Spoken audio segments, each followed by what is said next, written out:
Hey, salut, j'espère que tu vas bien. Aujourd'hui, je suis dans une ferme, c'est quand tu vois sur l'image du podcast. Alors, wow, c'est quelque chose de magnifique. Là, présentement, là, je suis dans la ferme, là. Il y a de l'air qui passe, c'est quelque chose wow, de beau, de très beau. Mais j'aimerais aujourd'hui te parler d'un sujet qui m'a vraiment touché vraiment au cœur. Lorsque j'ai vu cette verdure, lorsque je vois cette verdure en face de moi, et là, je me suis dit non, je peux pas me priver. Je dois faire carrément un audio, un podcast. Tu pourras entendre ça et te permettre à ce que tu puisses un peu réfléchir. Est-ce que c'est utile de pouvoir se lancer dans l'agriculture? Est-ce que c'est utile de pouvoir se lancer dans l'agriculture?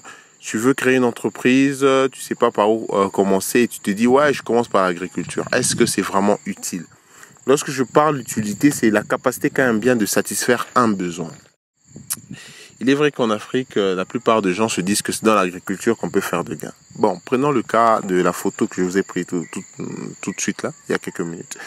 Il s'agit d'un champ de maïs. Prenons la probabilité selon laquelle un entrepreneur, un jeune, veut commencer dans les affaires et il se dit qu'il va se lancer dans l'agriculture de maïs. Il se paye des maïs, il se paye de l'engrais. Et est-ce que c'est tout? Non, c'est pas tout. Il faudrait qu'il puisse avoir encore de la main-d'œuvre. Et ça fait en sorte qu'il puisse commencer ses activités en dépensant plus. Il n'a pas encore fait des entrées. Il fait que dépenser pour avoir son produit. Parce que c'est grâce au produit qu'il peut avoir des clients. Sans produit, il ne peut pas avoir de clients. Et donc, il se dépense plus. Il dépense beaucoup plus d'argent. Et pendant son travail qu'il est en train d'élaborer pour avoir du maïs, il y a des chenilles qui entrent dans son maïs. Les chenilles entrent dans son maïs, waouh, quelle catastrophe. Il doit vite remédier à cela. Ils sont en train de consommer son produit. Je ne sais pas, il a commencé avec combien, supposons avec $100. Mais est-ce qu'il aura à retrouver ces $100 à la fin de la production? Non. Il n'aura pas à retrouver ces $100. S'il a investi $100 dans l'agriculture, il va se retrouver avec $50 après l'agriculture. Vous allez me dire, mais oui, où est-ce que tu trouves tous ces calculs ici, Pundalern? Ah ouais, c'est logique, hein, c'est logique.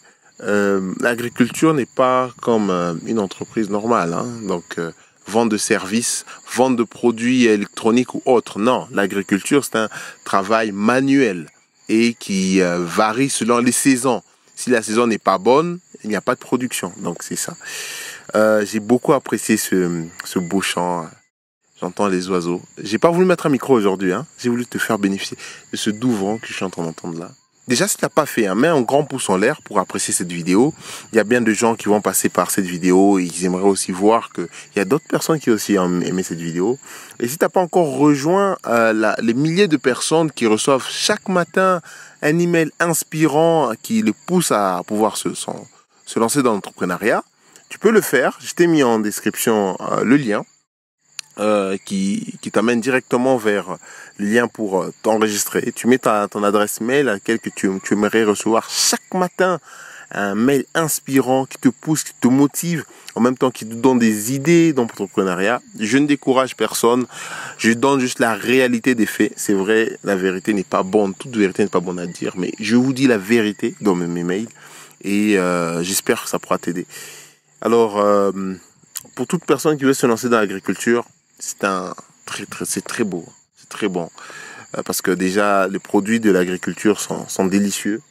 C'est très beau à voir parce que c'est de la verdure, oui. Mais sachez que c'est un passe-temps. Hein. L'agriculture, c'est un passe-temps.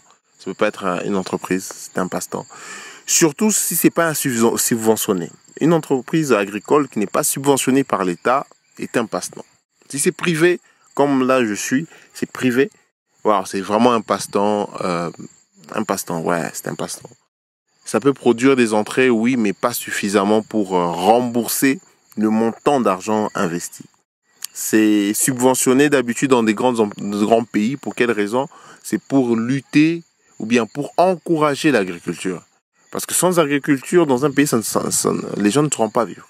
Et pour aider cela, on subventionne.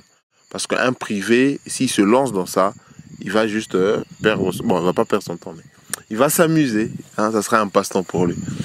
Alors là, je me déplace déjà de mon point que j'étais assis. Déjà, je te dis toutes les bonnes choses à toi. Alors bonne journée, on se retrouve dans une prochaine vidéo.